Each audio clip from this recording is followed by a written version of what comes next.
ఒక సదుద్దేశం, ఒక సదాశయం లేకుండా ఒకరు కన్యాకుమారి నుంచి కశ్మీర్ వరకు నడిచిన అది ఒక నిరర్ధకమైన నడకగా చరిత్రలో మిగిలిపోతుంది. కానీ ఒక సదాశయంతో, ఒక సత్సంకల్పంతో ఇంకొకరు కన్యాకుమారి నుంచి కశ్మీర్ వరకు ప్రజలందరితో మమేకమై వారందరినీ ఏకతాటిపైన నడిపిస్తే అది ఆత్మనిర్భర భారత్ అవుతుంది. అదే కన్యాకుమారి నుంచి కశ్మీర్ వరకు ప్రజలకి వారి పరిసరాల శుభ్రత యొక్క బాధ్యతను తెలియజేస్తే అది స్వచ్ఛ భారత్ అవుతుంది. అదే కన్యాకుమారి నుంచి కశ్మీర్ వరకు ప్రజల గుండెల్లో దేశభక్తి, ధైర్య సాహసాలతో నింపితే అది పటిష్టమైన, బలిష్టమైన భారతం అవుతుంది. అది ఒక రోజున అఖండ భారతం అయి తీరుతుంది.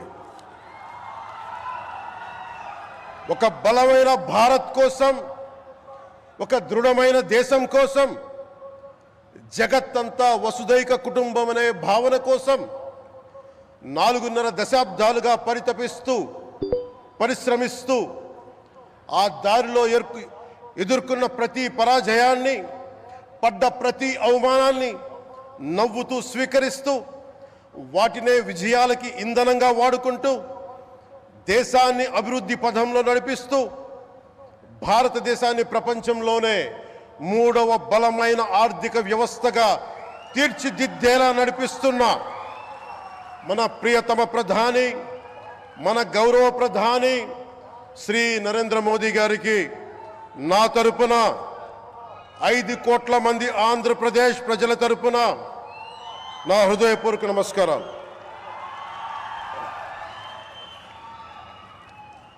విద్యార్థి నాయకుడిగా రాజకీయాల్లో ప్రవేశించి రెవెన్యూ మంత్రిగా, ఆర్థిక మంత్రిగా మొదలై తెలుగుదేశంకి రథసారథి అయి 4వసారి ముఖ్యమంత్రి అయి తెలుగు ప్రజల్ని అభివృద్ధి పదంలో నడిపిస్తున్న దార్శనికులు, రాజకీయ ఉద్దండులు గౌరవ ముఖ్యమంత్రి శ్రీ నారా చంద్రబాబు నాయుడు గారికి నా హృదయపూర్వక నమస్కారాలు.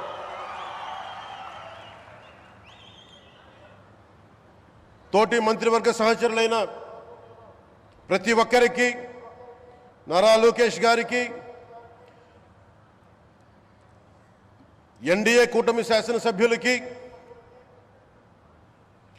నాయకులకి, బీజేపీ నాయకులందరికీ పేరు పేరున నా నమస్కారాలు. కార్యకర్తలకి నా హృదయపూర్వక నమస్కారాలు. బీజేపీ నాయకురాలు శ్రీమతి పురంధేశ్వరి గారికి నా హృదయపూర్వక నమస్కారం. మా ఎన్డీఏ కూటమికి 164 అసెంబ్లీ స్థానాలు, 21 మంది పార్లమెంట్ సభ్యులనిచ్చి మమ్మల్ని వారి విలువైన ఓటుతో వేసి గెలిచిన ప్రతి ఒక్కరికి ఆడపడుచులకి, అక్క చెల్లెలకి, పెద్దలకి, పిన్నలకి, యువతులకి, యువకులకి పేరు పేరున నా హృదయపూర్వక నమస్కారాలు.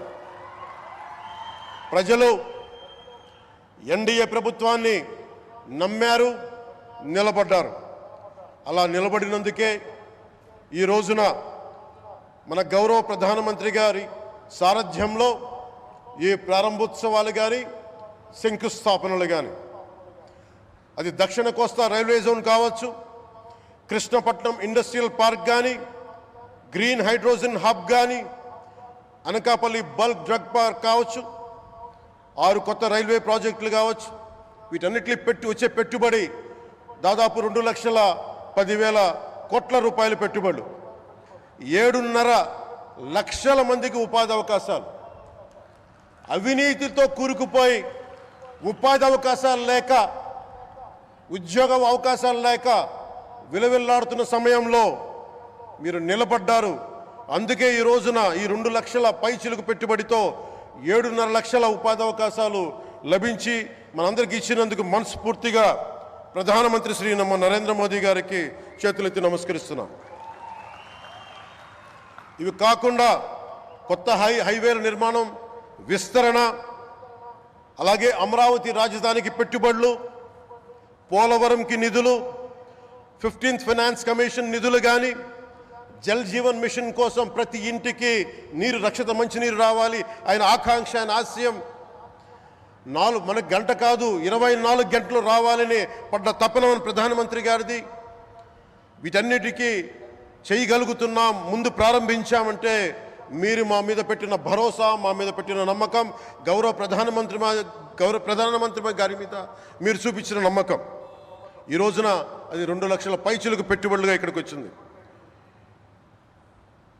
ఎక్కడో మన మారుమూల గ్రామాల్లో 70 సంవత్సరాల పాలనలో గ్రామాలకి రోడ్డు లేదు. ప్రధానమంత్రి సడక్ యోజన కింద ఈ రోజున మనం మారుమూల గిరిజన గ్రామాల్లో కూడా రోడ్లు వేయగలుగుతున్నామంటే దానికి ముందుండి మాకు వెన్నుతట్టి మాకు నిధులు సమకూరుస్తుంది నరేంద్ర మోదీ గారు. భారతం అభివృద్ధి పదంలో ఎందుకు చేశారు ఇవన్నీ అంటే, భారతదేశం అన్ని రాజ్యాలు, అన్ని రాష్ట్రాలు ఏ ఒక్కరు కూడా అభివృద్ధిలో వెనకపడకూడదు. అది మనకి తెలంగాణ కావచ్చు, ఆంధ్రప్రదేశ్ కావచ్చు, ఆంధ్రప్రదేశ్లోని ఉత్తరాంధ్ర, రాయలసీమ, మనకి కోస్తాంధ్ర కావచ్చు, ఎక్కడా కూడా ఏ ప్రాంతం కూడా వెనుకపడకూడదు. అభివృద్ధిలో అందరికీ సమాన వాటా ఉండాలని చెప్పే ఈరోజు ఇన్ని పెట్టుబడులు. ఈ మోదీ గారి సంకల్పానికి, సహకారానికి, ఆయన గైడెన్స్కి మనస్ఫూర్తిగా నా కృతజ్ఞతలు. 5 ఏళ్ల అవినీతి అరాచక పాలనలో ఆంధ్రప్రదేశ్ అంధకారంలో కూరుకుపోయినప్పుడు ఆ రోజున మన ముందుకొచ్చి మేము ఎన్డీఏ కూటమితో మనం నిలబెడదాం, ఆంధ్రప్రదేశ్ ప్రజల ఆకాంక్షలు నిలబెడదాం, అభివృద్ధి పదంలో నడిపిద్దామని చెప్పి ఆ రోజు ఆశాజ్యోతిలో నిలబడ్డారు. అసలు అభివృద్ధికి ఆస్కారమే లేదు ఆంధ్రాకి అనే స్థితి నుంచి అభివృద్ధి అంటే ఆంధ్రానే అని చెప్పుకునేలా గౌరవ ముఖ్యమంత్రి గారి నాయకత్వం, చంద్రబాబు గారి నాయకత్వంలో, ప్రధానమంత్రి గారి నిర్దేశకత్వంలో, వారి సూచనలతో సహకారంతో క్యాబినెట్ కానీ, మంత్రివర్గ సహచరులు కానీ, ఎన్డీఏ కూటమి ఎమ్మెల్యేలు కానీ, మేమందరం కార్యకర్తలు అందరం కష్టపడతాం. అహిర్నిశలు రేయం భవళ్ళు కష్టపడతాం. దేశ ప్రగతిలో భాగస్వామ్యులు అవుతాం. మేము ప్రధానమంత్రి గారికి అండగా ఉంటామని తెలియజేసుకుంటూ, ఆంధ్రప్రదేశ్లో ఉన్న ఆంధ్రాకి వెలుగుతో నింపుతున్న మీ నిండు హృదయానికి నా హృదయపూర్వక కృతజ్ఞతలు తెలియజేసుకుంటున్నాను. మరోమారు మీ అందరికీ ధన్యవాదాలు తెలుపుకుంటూ, నమ్మకం పెట్టారు. మీరు పెట్టిన నమ్మకానికి ఈ రోజున 2 లక్షల పైచిలకు పెట్టుబడులు తీసుకొచ్చారు. ప్రధానమంత్రి గారు ఉండటం వల్ల, సమర్థవంతులైన చంద్రబాబు గారు ఉండటం వల్ల మేమందరం నేర్చుకోవడానికి, పనిచేయడానికి సంసిద్ధంగా ఉన్నాం. సో మీరందరూ ఇదే సహకారం ఇవ్వాలని మనస్ఫూర్తిగా